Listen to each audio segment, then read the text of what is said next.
제목으로 은혜를 나누고자 합니다. 사람이면 다 사람이냐? 사람다워야 사람이지. 그 속담인지 모르겠어요. 뭐 그런 말이 있었습니다. 네. 오늘은 거기에 대해서 성경적으로 말씀을 나누고자 합니다.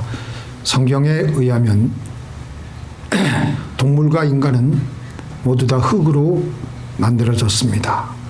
그런데 동물과 인간을 구분하는 결정적인 차이는 하나님과의 만남에 있습니다.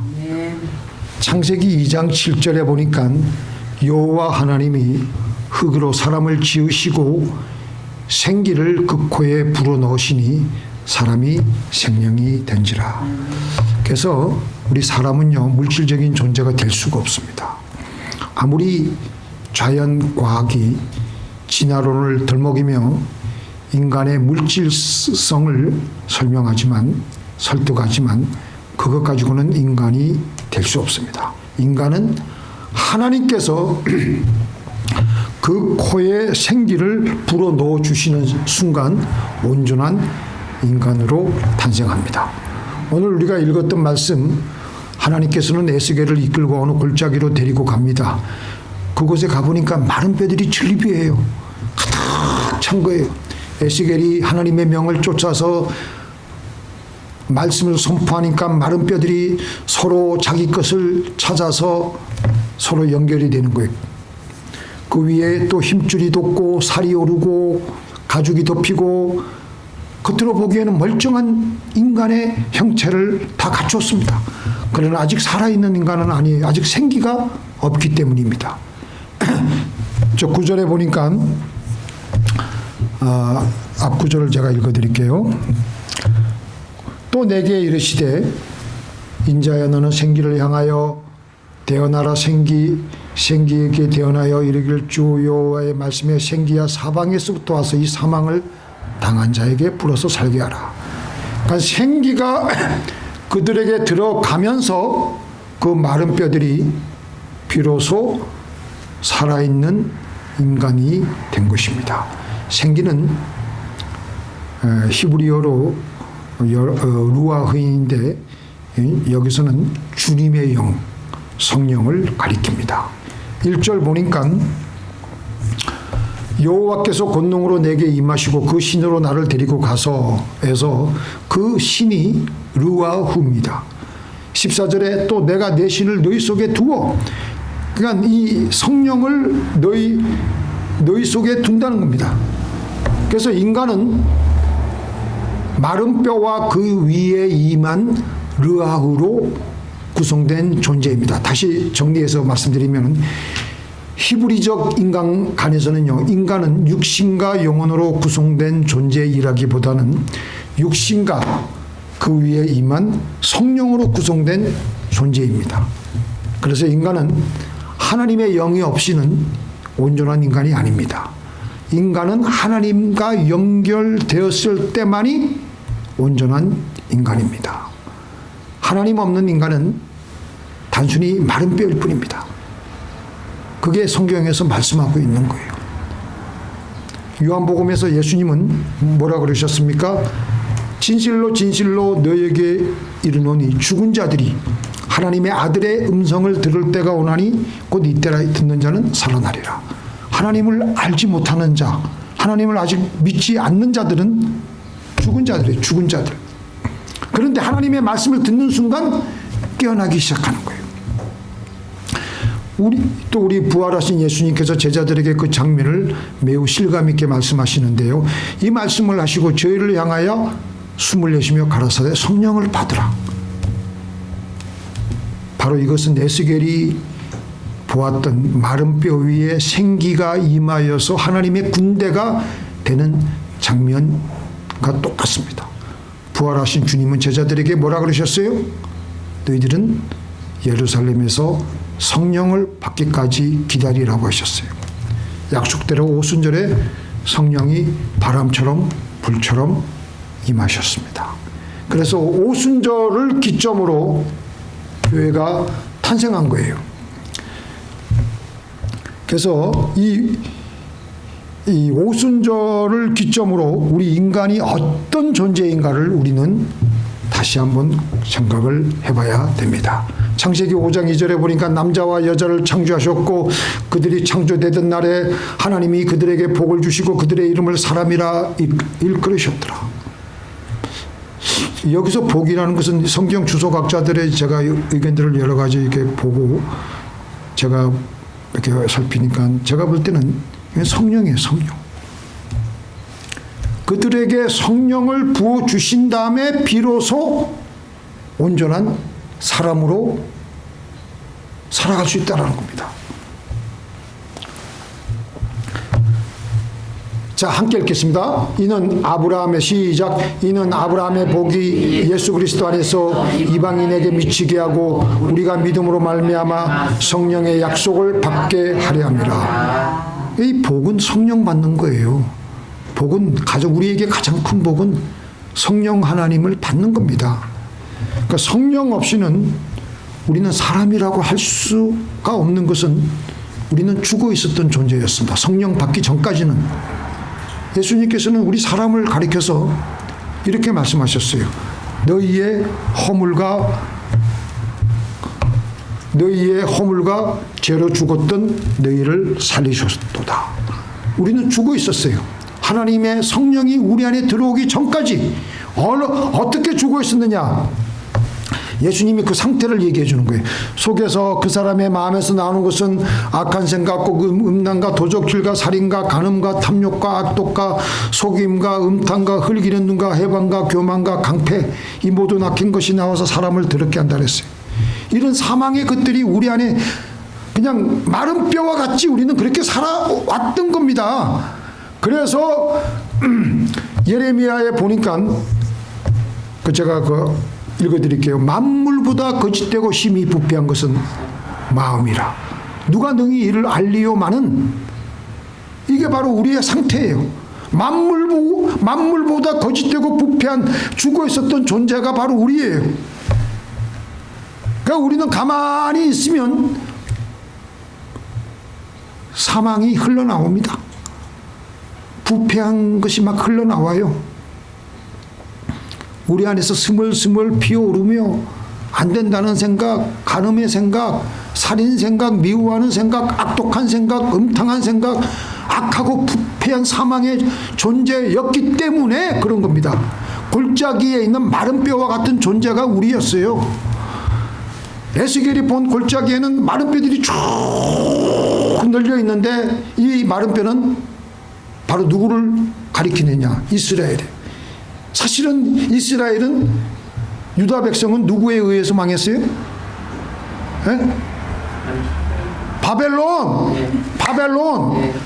의해서 586년 망했잖아요. 그리고 북이스라엘은 누구에게 망했어요? 누구에게? 우리 전도사님들. 아수르 722년, 기원전 722년에 망했잖아요. 근데 바벨론에 의해서 망한 게 더 치명타야. 그 바벨론에 의해서 망했는데 거기 널린 뼈들은 그때 죽임을 당했던 이스라엘 백성들이나 유다 백성이나 군인들의 뼈일 거예요. 이제 패망한 지도 아주 오래됐는데 그 뼈들이 마르고 말라가지고 이제 뼈만 깡상하게 남아있는 겁니다. 그래서 더 이상 강대국 바벨론 앞에서 이스라엘은 해방이나 재건의 꿈을 꿀 수 없는 그런 신세가 되어버리고 있었던 것입니다. 그런데 바로 거기서 하나님께서는 에스겔 선지자를 데리고 와서 너희가 마른 뼈처럼 희망이 없는 것 같지만 내가 너희를 다시 살아있는 군대로 만들 것이다. 희망의 메시지를 하나님께서 주십니다. 그리고 이스라엘 땅으로 내가 너희를 인도하고 해방시킬 것이다. 우리 아까 읽었던 12절, 그러므로 너는 대언하여 그들에게 이르기를 주 여호와의 말씀에 내 백성들아 내가 너희 무덤을 열고 너희로 거기서 나오게 하고 이스라엘 땅으로 들어가게 하리라. 하나님은 우리에게 희망을 주십니다. 희망을 잃어버린 이스라엘 백성들에게 새로운 비전과 희망을 보여주고 있습니다.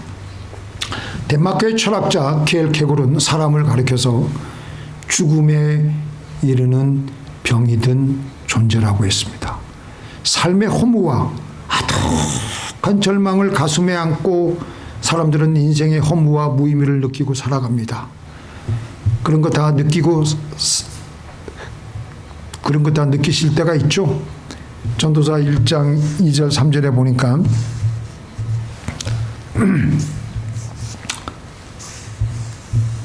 전도자가 가로되 헛되고 헛되며 헛되고 헛되니 모든 것이 헛되도다.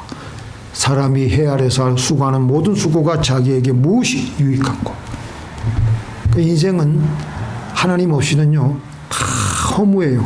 하나님이라는 단어가 없으면요 인생은 죽음에 이르는 병이든 존재라고 키엘케골이 말한 게 정확하게 맞습니다. 아무리 잘 살아도 아무리 떵떵거리고 뭐 수천억을 걸고 모아도 어차피 이 나그네 인생길에서는요 한계가 있는 거예요. 그래서 세상 유행가 가사의 주제는 우리 삶을 가리켜서 대부분의 주제는 허무하고 무의미한 것으로 끝납니다. 우리는 뼈저리게 그것을 마음속에 느끼며 우리의 영이 알고 있습니다. 우리의 운명에 대한 무력감과 절망감이 우리는 사무친 거예요. 그런데 여기에 성령이 임하면 성령은 우리에게 소망을 주시는 것입니다. 믿습니까? 그래서 성령은 우리에게 성령이 충만하게 임하면은요 하나님께 기도하게 하고 또 기도하게 하고 하나님을 생각하게 하고 또 하나님을 생각하게 하며 그래서 우리 앞에 닥친 여러 가지 불가능과 절망의 벽을 뚫고 나가게 하며 문제 해결을 하게 해 주십니다. 성령은 우리에게 놀랍게 문제를 해결해 주시고 맑고 밝고 환하게 앞을 나가게 해 주십니다. 전에도 몇 번 말씀드린 적이 있었지만 2013년도에 이분이 돌아가셨죠. 강영우 박사가 경기도 양평군에서 태어나신 분이신데 그 외갓집이 모태신앙이시고 아주 신앙을 갖고 있는 그런 집안이었는데 중학생 시절에 축구를 하다가 공에 눈이 맞아가지고 눈이 망막이 박리가 돼가지고 분리가 돼가지고 서서히 눈이 장님이 되어가는 거예요. 남편은 그 전에 이미 돌아가셨고 어머니는 이 집안의 대들보 같은 아들이 장님이 되어간다는 그 청천벽력 같은 소식을 듣고 그 충격을 받고 돌아가셨어요. 곧 이어서 큰 누나가 자기 밑에 있는 동생들 먹여 살리느라고 청계천에 있는 평화시장에 가서 아침부터 저녁까지 때로는 밤 늦게까지 재봉을 밟아가며 너무 과로하게 일을 하다가 또 죽었어요. 이렇게 예수를 잘 믿는 가정이 완전히 폭탄 맞은 것처럼 풍지박산이 되어버렸습니다. 골짜기에 있는 마른 뼈와 같은 신세가 되어버렸습니다. 자, 한국에서 장님이 되면은 장님의 앞날에 펼쳐지는 것은 어떤 직업이 기다리고 있을까요? 안마사, 그리고 육교 위에 앉아서든지 해가지고 구걸하는 거짓 신세밖에 할 게 없어요. 그런데 하나님이 그에게 찾아와서 성령을 부어주셔서 놀라운 꿈을 주었고 그 꿈대로 오늘날 두 눈을 뜨고 살아가는 사람들보다 더 크게 성공했어요. 연세대학을 졸업하고 피츠버그 대학에서 박사학위를 받고 아들 조지 부시 대통령의 부름으로 미국 국무부 국가장애위원회 정책 차관보까지 지냈어요. 그러니까 이제 이분은 앞이 안 보이니까 그저 하나님만 의지할 수밖에 없는 거예요. 그래서 기도밖에 할 수 없어요. 그 하나님의 생각이 가득 들어 찬 겁니다. 사물을 제대로 못 보니까 그 자기가 지금 하고 있는 일을 가지고 기도하고 또 기도하고 생각하고 그렇게 해서 이분은 한눈을 팔 새가 없어요. 한눈을. 다른 데를 볼 수 있는 눈이 없으니까. 그러니까 자기에게 다가오는 모든 인생의 문제를 잘 해결하고 뚫으며 그렇게 나갔던 것입니다. 이분에게 부어진 성령은 그렇게 그분에게 다가오는 문제를 그렇게 해결해 나갔던 것입니다. 마른 뼈와 같은 우리에게 성령이 임하면 생명이 싹틉니다. 생명은 사망을 거스르며 나아갑니다. 작은 들꽃은 겨울을 지나면서 언 땅을 뚫고 봄을 맞이합니다. 돌 위에 떨어진 씨앗은 절벽의 바위에 떨어져도 한여름의 폭풍우와 관계없이 싹이 트여서 꽃을 피웁니다. 생명이 넘치는 물고기는 물을 거슬러서 상류로 올라가고 또 올라갑니다. 이게 바로 생명입니다. 믿습니까? 이게 바로 사람답게 사는 거예요. 생명은 사망을 뚫고 나옵니다. 생명이 있는 우리의 삶은 문제를 놓고 마음을 다하고 목숨을 다하고 뜻을 다하여 하나님을 사랑하는 마음으로 기도하고 또 기도하며 생각하며 또 생각함으로 하나님은 응답을 주시고 불가능의 은 땅을 녹여가며 뚫어나가게 하시는 것입니다. 성경을 보면요, 억울한 일을 당한 가부가 불의한 재판관에게 끊임없이 문제를 가지고 자기의 억울한 일을 해결해 달라고 끊임없이 구하는 행위는 생명으로 불가능의 벽을 뚫는 행위입니다. 그래서 주님은 감탄하시며 이런 믿음 있는 사람을 내가 또 볼 수 있겠느냐? 주님이 감탄하셨어요. 감격하셨어요. 감동받으셨어요. 떡 세 덩어리를 빌릴 때도 갑자기 자기 집에 손님이 찾아오게 됐는데 자기 집에는 떡이 없고 옆집에는 있을 것 같아서 늦은 밤이지만 체면 불구하고 가서 두드리며 떡 세 덩어리를 달라고 하는 행위도 생명력 있는 행위입니다. 주님은 그런 행위를 하기를 원하세요. 또 예수님과 제자들이 갈릴리를 떠나 두로와 시돈 지방에 이렇게 지나가고 있는데 그 지방에 사는 가나안 여인이 자기의 딸의 귀신 들린 것 때문에 너무 괴로워가지고 힘들어하다가 예수님께 이렇게 말합니다. 다윗의 자손이여 저를 불쌍히 여기소서. 제 딸이 몹시 귀신 들려 고통을 당하고 있습니다. 그때 우리 예수님께서 일부러 그 여인이 어느 만큼 생명력 있는 믿음을 가지고 있느냐 그걸 테스트하는 거예요. 나는 이스라엘 집에 잃어버린 양 외에는 보내심을 받지 않았노라. 너하고는 관계없어. 그런데 여인은 물러서지 않았습니다. 예수님의 발 앞에 끈질기게 엎드려서 간청합니다. 주여 저를 도와주시옵소서. 예수님은 다시 자녀의 떡을 취하여 개들에게 던지는 것이 마땅하지 않다. 너는 여기에 해당 사항이 없다. 보통 사람 같으면은 보통 사나운 여자들 같으면은 상처받고 돌아설 수 있는 모욕적인 발언이었는데도 그 여인은 아랑곳하지 않고 주여 올소이다마는 개들도 제 주인의 상에서 떨어지는 그 음식 조각지는 먹지 않습니까? 그 말 한마디에 예수님이 감동받으셨어요. 오 여자여 내 믿음이 크도다. 내 소원대로 되리라. 어떻게 보면 무모한 짓일 수도 있지만 그렇게 생명을 다해서 끝까지 나아가는 것을 하나님이 지켜보시고 기특해 하고 대견해 하시는 겁니다. 그런데 우리가 이렇게 생명력 있게 살지 않고 생명력 없이 쭉 늘어져 있는 것을 하나님은 기뻐하지 않으세요. 저번 주에 말씀드린 바와 같이 이스라엘의 열정 땅꾼이 어떻게 했습니까? 눈에 보이는 것이 실망스럽다고 해서 하나님이 주신 생명을 사용해 볼 생각은 하지도 않고 애굽으로 돌아갈 생각이 나고 거기서 더 나아가서 하나님께 원망 불평하니까 하나님께서 얼마나 슬퍼하셨고 실망하셨어요.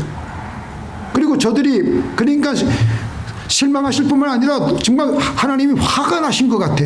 그러니까 너희들이 말한 그대로 내가 다 그렇게 하게 해줄게.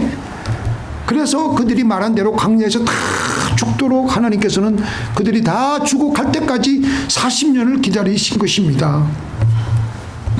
하나님이 우리에게 성령을 부어주셨으면 우리는 하나님의 말씀대로 순종해서 생명력 있게 불가능을 향하여 도전하시는 저와 여러분이 되길 바랍니다.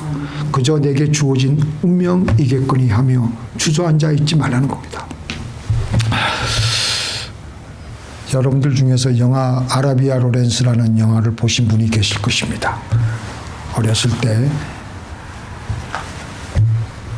국도극장이나 여러 극장에서 자막을 향해서 보신 분들이 계실 거예요. 거기에 주인공이 영국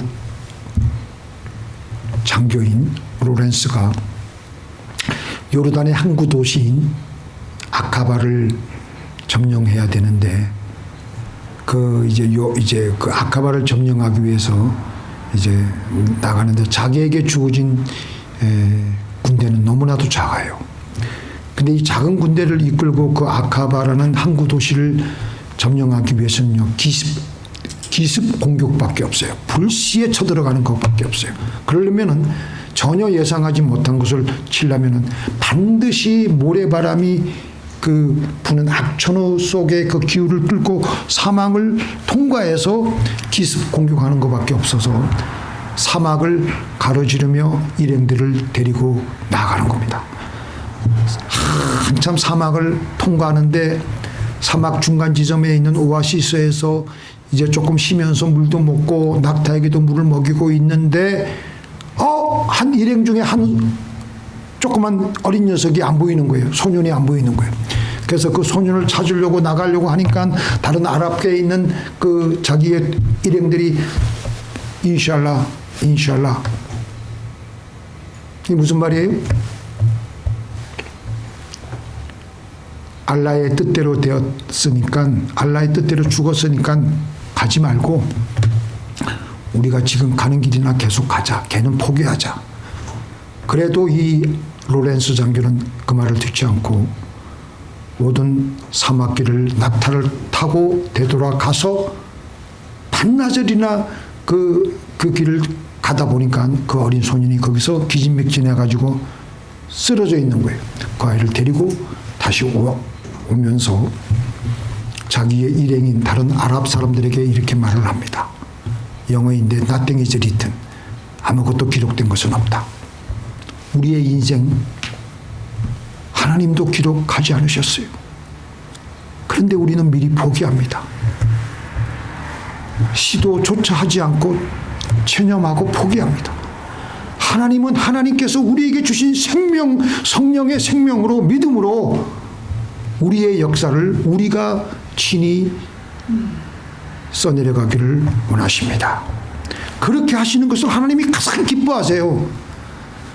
그렇게 해서 하나님은 우리가 우리의 인생을 기록하며 우리가 적극적으로 주도적으로 생명을 다해서 살아가실 때 하나님이 그 모습을, 그런 우리의 모습을 보고 얼마나 기뻐하시는지. 그래서 성경은 뭐라 그러십니까? 시작. 믿음이 없이는 기쁘시게 못하나니 하나님께 나아가는 자는 반드시 그가 계신 것과 그가 자기를 찾는 자들에게 상 주시는 자이심을 믿어야 할지니라. 자, 하나님을 기쁘시게 하는 방법이 뭐라고요?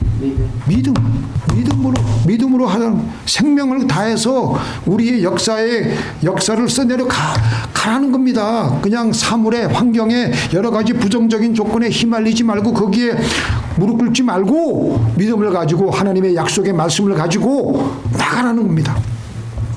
이렇게 우리에게 성령이 충만하게 부어지면요, 우리에게 흘러 들어오는 생각이 생명으로 넘치게 되고 사랑으로 넘치게 되므로 우리는 사람답게 살아갈 수가 있습니다. 생각하는 것마다 다 긍정적이며 다 희망이 넘치며 다 감사가 넘치는 것입니다. 성령 충만했던 다윗이 뭐라 그랬습니까? 가장 처절한 상황 속에서 이게 다윗이 행복할 때, 이게 다윗이 모든 일이 잘 풀리고 만사가 오케이일 때 한 기록이 아니에요. 성령이 충만했어요. 그러나 그럴 때 다윗의 마음의 그 상태를 보면요, 시작. 여호와는 나의 목자시니 내가 부족함이 없으리로다. 이때 사울에게 쫓겨다닐 때 다 다음 끼니를 내가 어떻게 이 600명을 먹여 살릴까? 지금 죽음의 위기 순간이지만 다윗의 마음에는 전혀 짓눌리지 않고 여호와는 나의 목자시니 내가 부족함이 없으리로다. 그에게 생각되어지는 모든 것이 이렇게 부족함이 없다는 것입니다. 없다는 겁니다. 왜? 왜 그렇습니까? 성령이 부어지니까, 자, 시작. 성령이 부어져야지 사람답게 살 수가 있고 믿음으로 살아갈 수가 있고, 우리 안에 있는 영은 우리 생각과 마음에 우리의 온 존재의 DNA예요. DNA라면 무슨 말인지 잘 모르실 수 있는데,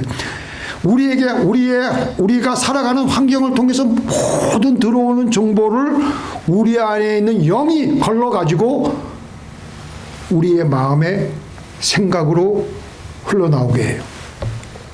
악령이 가득 차 있으면 외부에서 들어오는 모든 정보가 다 안 된다는 생각, 옳지 않은 생각이 계속해서 흘러나오는 거예요. 저주의 생각, 엄탕한 생각, 이상한 생각. 근데 성령이 우리에게 부어져서 가득 차면요, 성령이 우리 마음과 생각과 우리 온 존재의 DNA가 되면요, 모든 사방에 있는 정보, 모든 사방에 있는 환경의 정보가 우리의 성령의 그 필터링을 거쳐서 다 나오는데 어떤 생각만 나오느냐? 다 옳은 생각만 흘러나오는 것입니다. 그래서 사도 바울이 뭐라 그랬어요? 시작. 무엇이든지 참되며 무엇이든지 경건하며 무엇이든지 옳으며 무엇이든지 정결하며 무엇이든지 사랑하며 무엇이든지 칭찬하며 무엇이든지 덕이 있든지 무슨 기림이 있든지 이것들을 생각해라. 성령 받으니까 너희들이 그런 생각을 해야 된다라는 것입니다. 성령 밖에 나서면은, 성령 안 받고 그냥 악령을 그냥 가만히 있는 세상령으로만 우리가 살아가면요, 세상 짜증나, 그냥 지긋지긋해, 허무하고. 아까 말씀드린 강용우 박사가 2013년에 이제 췌장암을 이제 선고받고 자기가 살 날을 정확하게 알 수 있는 거예요. 췌장암은 알 수 있잖아요. 보통 암 선고를 확실하게 받으면요, 자기가 언제쯤 죽는다라는 것을 알아요. 그래서 이분이 그 2개월 동안 자기에게 그동안 관계를 했던 분들에게 일일이 편지를 다 씁니다. 근데 이분이 마지막으로 쓴 편지가 아주 감동적이에요. 제가 한번 읽어드릴게요. 그가 이제 하나님의 축복으로 저는 참으로 복되고 감사한 한평생을 살았습니다. 저의 실명을 통해 하나님은 제가 상상조차 할 수 없는 역사들을 이루어내셨습니다. 전쟁이 휩쓸고 간 폐허가 된 나라에서 어린 시절을 보내고 두 눈도 부모도 누나도 잃은 지금의 이 자리에 서 있을 수 있는 것은 하나님의 인도하심 덕분이었습니다. 두 눈을 잃고 저는 한평생을 살면서 너무나도 많은 것을 얻었습니다. 내가 하나님은 오늘도 역사하시며 고난과 역경은 우리의 관점에 따라 기회도 되고 축복도 될 수 있다는 단순한 진리를 입증해주는 상징인의 역할을 할 수 있다니 그저 감개무량하고 감사할 뿐입니다. 감동되지 않습니까? 지금 자기는 이제 불과 자기의 사망, 자기가 이제 천국 가는 날짜를 받아놓고 있는 겁니다. 이 암 선고의 유일한 이 긍정적인 포인트는요, 자기가 언제쯤 천국 올라간다는 그 날짜를 알아요. 그러니까 미리 준비할 수 있는 거야. 그러니까 그 준비하는 마음으로 자기에게 그동안 도움을 베풀어준 자기 주변 지인들에게 그렇게 편지를 썼던 것입니다. 결론적으로 말씀드립니다. 성령은 우리를 사람답게 살게 하십니다. 비록 우리가 말 못할 어려움에 빠져 있다고 하더라도 우리 안에 계시는 성령은 무슨 일이든지 참되고 무슨 일이든지 옳게 생각하게 하시고 문제를 해결하며 나아가게 하십니다. 기도하시겠습니다.